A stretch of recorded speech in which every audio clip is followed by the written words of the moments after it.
Surviving Dawn of the Dead has nothing to do with fighting off the dead. From the barricaded doors of the 1978 survivors, to the camera feeds and blocked hallways the 2004 group relies on, to months of shelved food that only lasts if nothing goes wrong. None of them signed up to decide who eats, who sleeps, or who gets locked outside. That's why today I'm breaking down all 8 reasons an average person never makes it out of that mall alive. Starting with the one advantage that feels the safest of all, the shopping mall. And before you say the mall was basically a cheat code, free clothes, a gun counter, an entire food court, an ice rink for reasons nobody bothers explaining, both movies spend more time proving that wrong than giving you a good time. The 1978 group picks the mall for the reasons you'd pick it yourself. Concrete walls, a stockroom the size of a warehouse, and a small number of doors you can actually watch at once. The 2004 group goes further and turns the mall's own security office into a command post, running the whole building off the camera feeds, a handful of radios, and doors they've physically blocked with furniture and security gates. For a while, it works. That's exactly the problem. Walk through it as a customer, and the appeal is obvious. Free clothes off the rack, a gun counter with actual stock behind the glass, a food court stacked with more calories than either group could eat before half of it's spoiled, an ice rink nobody's paying to maintain anymore. The day that stops feeling like a shift and starts feeling like home is the day you've quietly stopped checking the loading dock. Every advantage on that list comes with the maintenance bill attached. The walls hold as long as somebody's kept watch on the loading dock. The cameras only help if somebody's actually watching the monitor bank instead of testing out the ice rink. The food and water look sustainable for several months, a number that only holds if everything stays sealed, clean, and rationed exactly right. Every single day. That's what the 2004 plan actually is underneath the confidence. Reinforce the doors, cover the windows so nothing outside sees light or movement, memorize every exit, and keep a route to the roof open in case the ground floor stops being an option. It's rent, paid daily, on a building that used to sell shoes. The mall works as a trap you're temporarily running, checked and reset every single day. And the moment anyone treats a locked door as a finished job, the whole plan starts leaking. Batteries drain, radios lose range, and the list of things that need checking only grows longer the longer everyone stays inside. The person paying for that mistake was ordinary the day before.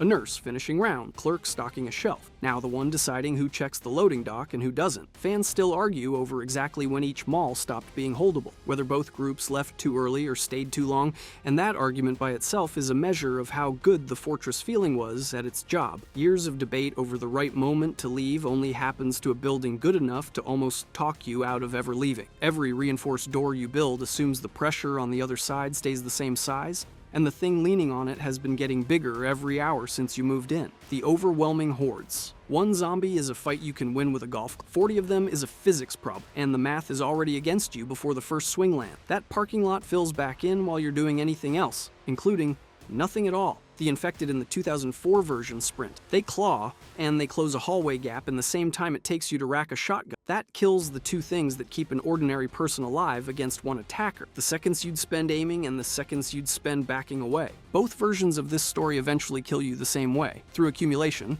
but the 1978 dead at least let you be clumsy. The 2004 infected give you about a second and a half to be perfect instead. Perfect does not last long. The mall's rooftop access and its parking garage gate demand constant vigilance, because a breach in either one gets exploited immediately by sheer weight of numbers. Both films stage the threat as pressure from 3 directions at once. A door buckling while a window goes, while the guy next to you swears he just heard something on the roof. The horde outside doesn't thin out just because your week went clean, so a stretch with 0 mistakes buys you exactly 0 ground. Count your killed if it makes you feel. 100 bodies dropped with a baseball bat changes nothing about the number still standing in the parking lot, because the real opponent here is arithmetic, and arithmetic doesn't care about your batting average. That arithmetic is the actual mechanism the story runs on, dressed up as a monster move. The crowd outside has infinite stamina, 0 capacity for panic, and what looks like a resupply chain that replaces losses faster than you can inflict. You have only the ammunition you can scavenge, the calories you can ration, and the same pair of knees you walked in, and none of it magically refills. That's why the argument over whether the 2004 infected run too fast has never been settled. It's really just the audience doing the math out loud in the comments section. Ask 50 fans, and you'll get 50 different verdicts on the frame rate of the apocalypse. Speed turns a crowd from a threat you can outthink into a straight reaction time test. one you only get to fail once. Somewhere in that math is a nurse who was near the end of her shift when this started, whose entire plan for the evening was getting home. She spent that shift on her feet the way she did every day, work with a clock-out time that used to mean something. The mall handed her a place to sleep for about a month and charged interest on it every single day the perimeter held, payable in attention she doesn't get to spend anywhere else. On anyone else, the walls from that rented safety are still standing, and they'll keep standing for exactly as long as somebody on watch can tell a real sound from a remembered. That shift never gets a scheduled end. Cabin fever. 19 days without a stranger's face and a brain that treats boredom like a threat will do that to a person. Survival breakdowns of this scenario keep landing on the same culprit. Psychological collapse, stress and boredom and lost sleep, stacking up until someone makes the one decision that gets them killed. The mall can hold the dead out for months. It cannot hold your head together for that long. Sleep deprivation does one specific kind of damage. It makes you misjudge danger, miss the detail sitting right in front of you, and pick the wrong response between fighting and running. A shuffling sound outside a stockroom gets read as wind when it's a corpse, or read as a corpse when it's only wind, because the exhausted brain has stopped being able to tell the two apart. On the security monitors, a walker drifting through a blind spot gets missed entirely because the person watching the feed has spent 6 hours staring at the same gray tile and the same 40 songs looping through the food court speed. Somebody breaks for the stairwell at the exact second holding still would have worked, because a rested brain calculates odds, and an exhausted one just reacts. Follow that exhaustion all the way out, and one analysis lands on a genuinely bleak stop. Continuous suffering with no sign of things getting better is enough on its own to make suicide a realistic outcome, the kind of ending survival breakdowns list, right alongside the physical. That detail sits there flatly, just part of the grim math the analysis lays out plainly. Inside this survival logic, conflict between the living carries the same weight as anything with teeth on the other side of the doors, because people under that kind of sustained pressure stop thinking in straight lines. The person on watch used to be a nurse finishing a double shift, or a clerk who just wanted to close up and go home. Weeks of canned food and the same looping mall PA wear that ordinary person down into someone running on fumes, making calls they'd never make on a full night's sleep. The same clock that's been draining the shelves since day one is running twice as fast behind their eyes, and doesn't send a warning before it hits zero. One way to read it is that the apocalypse works on your decision-making before it ever works on your body, stripping away the one good call that would have kept you breathing long before a wound or a bite gets the chance to finish. There's a popular line in the fandom that says other people are the real monster in a building full of the dead, but the sharper read is simpler than that, and closer to what actually gets people killed. In that reading, months of confinement are what turn you into the unreliable one, the weak link the group never had on the first night. A clear head gets you through tonight, and there are numbers on the shelves behind you that shrink whether your thinking is sharp or sloppy. Inevitable. Resource depletion. The inventory count in that mall only moves one way, and it started dropping the moment the doors locked, long before anyone died of anything. Every generator hums on borrowed time. Every flashlight is a battery with a deadline strapped to a handle. The 2004 commentary lays out the schedule with the flat calm of a man reading a grocery receipt. Stored food expires. Gasoline degrades, batteries die, tools snap, ammunition runs dry. That decay keeps working whether the dead ever find the doors or not. Start with the generator, because the whole mall plan hangs off it. Lights, security monitors, the radios the group uses to talk between wings, all of it draws from the same tank, and that tank does not refill itself. Gasoline sitting in storage breaks down over months, gums up, and turns into something closer to varnish than fuel. And an engine-fed varnish stops being an engine, roughly the same way a car-fed maple syrup stops being a car. Add the flashlight that outlives its batteries by exactly 0 days once they die, always in the exact hallway where you needed to see something. Add the crowbar that snaps mid-swing on a locked service door. Add the last box of shells getting lighter every time someone flinches at a noise that turns out to be nothing. A shortage turns into a collapse the moment the cameras join the failure list. Those monitors watching every entrance are the same early warning system that let the group sleep without someone standing guard at every door, and they draw off the exact power the generator is quietly failing to sustain. Losing the fuel means losing the lights, the cameras, and the warning they all shared in the same stretch of dark hallway. The worn-down watchman who was already running on fumes now has to patrol what the cameras used to cover, alone, on legs that have not had a full night's sleep in weeks. The commentary lists fuel, power, and tools failing in the same breakdown, back to back, item by item, and that reads like one clock with several hands, all closing in on the same stretch of week. The mall survival plan leans on the phrase, enough for a while, and that phrase is carrying more weight than it can hold. Because decay keeps working straight through the weeks, everyone rations perfect. Somewhere in that building is a nurse who was finishing rounds when this started, or a clerk who was mid-shift stocking a shelf. Nobody will ever restock again. And the whole plan was getting home for a normal evening. Now the plan is rationing a countdown with no visible end. Inside a building that feels safer every day, it is actually getting weaker. Fans keep arguing over whether holding the mall is even worth it.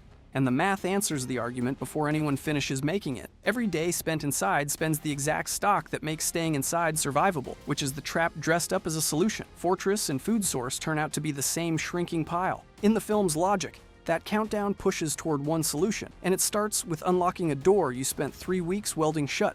The supply run. Every trip outside the mall carries the same odds as a revolver with most of the chambers empty, except nobody can check how many rounds are actually loaded until they're already standing in the open. The shelves are burning down on a fixed clock that doesn't care how well anyone rationed, and the only door out of that countdown opens onto a parking lot full of variables nobody controls. Siphoning gas sounds like a chore. In practice, it means kneeling beside a car with a hose in your drawing fuel until the flow catches. For as long as it takes that tank to give up what's left. The only walls out there are car door, and locked or not, they're no barrier when you're on the outside. Whatever's wandering that lot has a clear line to the noise you're making the entire time you're down there, exposed, on your knees, for the whole draw. The survival logic the 2004 film establishes treats the outside as hostile by default, so the mall plan includes exit routes picked in advance and backup options built specifically for the run before anyone steps past the gate. The survival logic says every person going out should carry their own food, water, and medicine on their body, not just packed in the truck. Carrying supplies on your own frame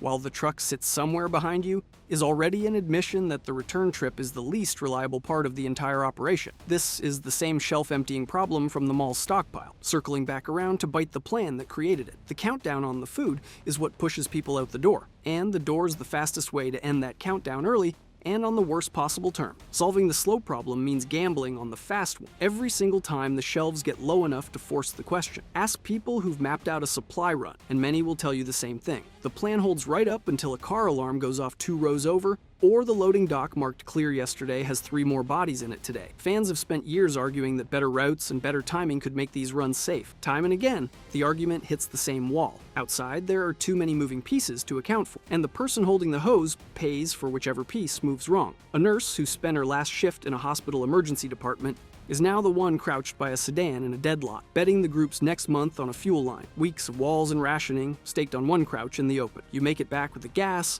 the group is intact, and then someone sets down their bag and you notice they're holding their arm at the wrong angle. Hidden bites. The 2004 film's survivors reach one conclusion about a bite. The person will turn, and the debate is how fast to act on it. Living inside a group for a few days apparently teaches you nothing about how hard that call is to actually make. A bite stays invisible for a while. The person keeps walking, keeps talking, keeps carrying their share of the supply run for hours while the infection works underneath a sleeve or a sock. Nobody's favorite spot for a check. That gap is the whole problem. It's long enough to hide a limp, wave off a question, and sit at dinner looking completely fine while something inside them is already finished negotiating. Picture yourself as the nurse who tends the group's wound, the one who stitched Kenneth's gash closed, and has been the trusted medical voice ever since. Now, she's the one who has to notice the sleeve pulled too far down on a friend's arm and decide, in real time, whether to say something. She's carrying the same exhaustion that's been building since the siege started, and the hardest call in the whole plan just landed on her worst night. The franchise's whole engine runs on speed. The infection can outrun calm deliberation,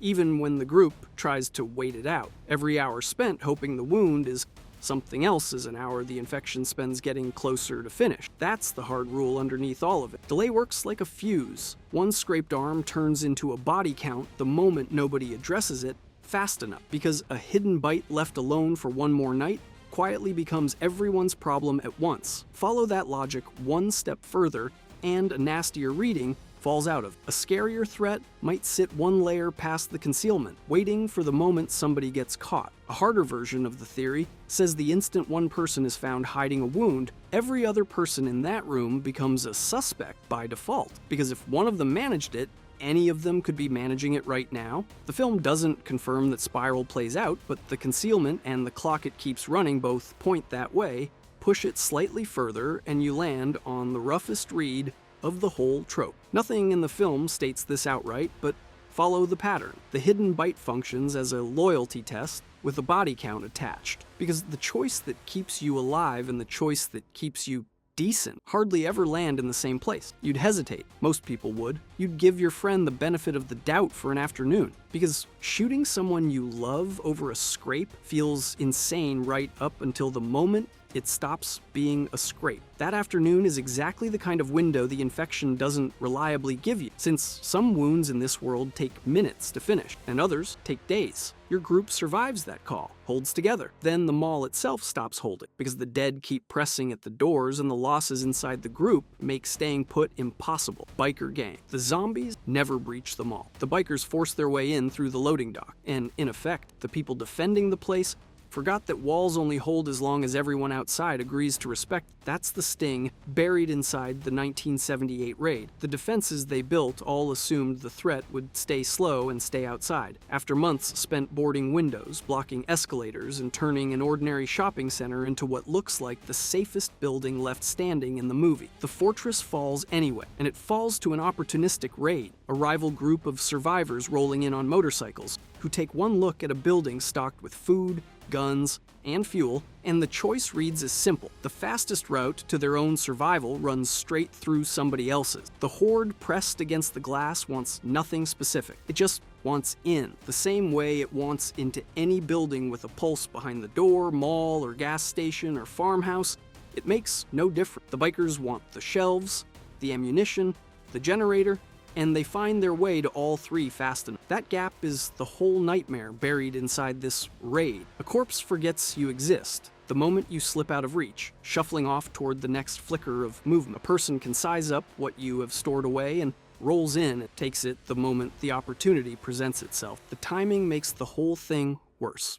The raid lands after months of routine, with only 3 people left to hold a building full of entrances. Looting turns into gunfire turns into a breached perimeter, and a group that spent weeks perfecting a survival system now has to fight a battle and survive a robbery in the same 5 minutes. It is the worst possible moment for a second front to open, and it opens anyway. Somewhere in that scramble sits an echo of something the group already knows. The person beside you with a weapon can outrank whatever's scratching at the glass. Across Romero's films, the pattern holds. Hostile humans score at least as dangerous as the dead, and inside a defended space stacked with supplies, they score worse. The dead have exactly one setting. Unlike the dead, a person carrying a crowbar and a grudge can bring patience, options, and every reason to come back tomorrow. In a bitter irony, every improvement the group made also turned the target better. Every board nailed over a window, every organized aisle, every week of carefully rationed food turned this building into something worth the bullet to take. The same fortifications that kept the dead out told the living exactly where the good stuff was. Narratively,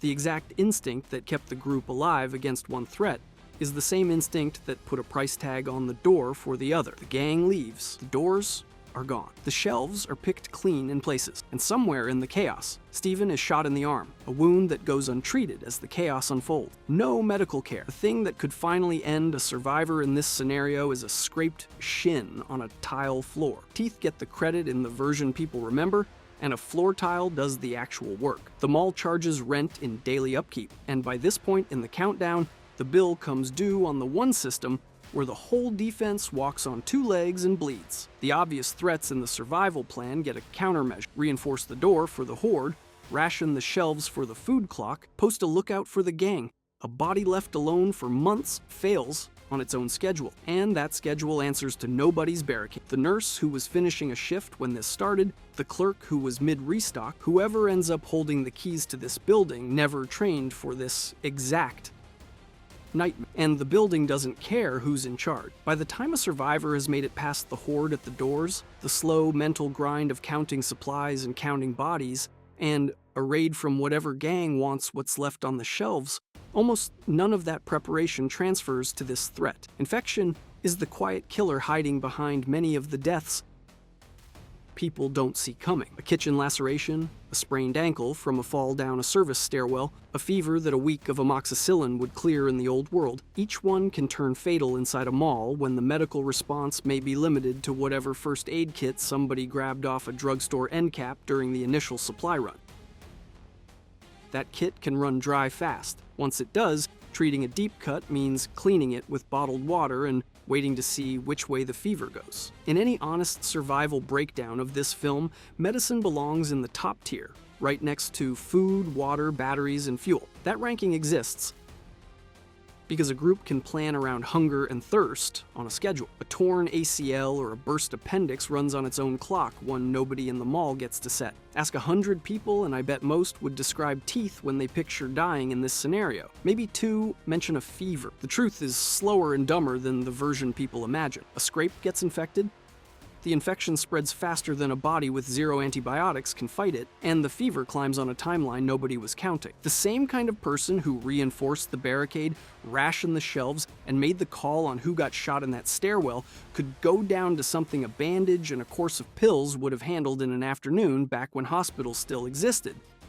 That's the final joke the mall's been telling the whole time. It's likely that somewhere in this building, 3 aisles past wherever the last survivor collapses, a pharmacy counter still stands stocked with what would have saved antibiotics still sealed, bandages still wrapped. The shelves outlast the person because shelves don't get infected, and the medicine is still there even when the fever is already 3 days ahead of anyone who might reach it. You lose this countdown to a scraped shin on a tile floor. Inside a building that still has bandages 3 aisles over and a window too narrow to matter once the fever's already climbing. If you enjoyed this video and want to see more, click the video on the screen now.